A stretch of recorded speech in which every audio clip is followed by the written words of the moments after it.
In today's video, I'm going to teach you how to unbind a CMS collection in Webflow in just about 5 minutes.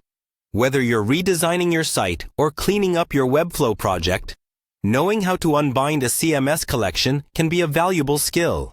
So, let's get started. First, you need to navigate to the Webflow website. Open up your favorite web browser and type in webflow.com. Once the page loads, you'll see an option at the top of the page that says Log In. Go ahead and click on that. This will take you to the login page where you can enter your credentials, just your email and password, to access your account. If you aren't already logged in, take a moment now to do that. Now that you're logged in, you'll find yourself on the Webflow dashboard.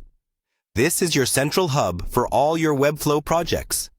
Here you can manage everything from the design and functionality to the CMS collections themselves.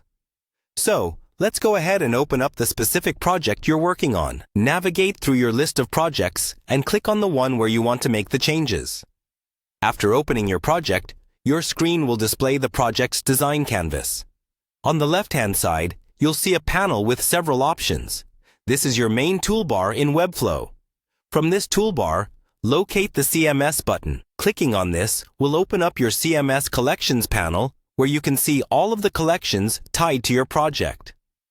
The next step is to select the element that you want to unbind from its CMS field. This might be a text box, image, or any other element that you've previously set to pull dynamic content from the CMS. Simply click on the element in your design view to select it. You should have no trouble identifying it, thanks to Webflow's intuitive UI, which highlights your selection.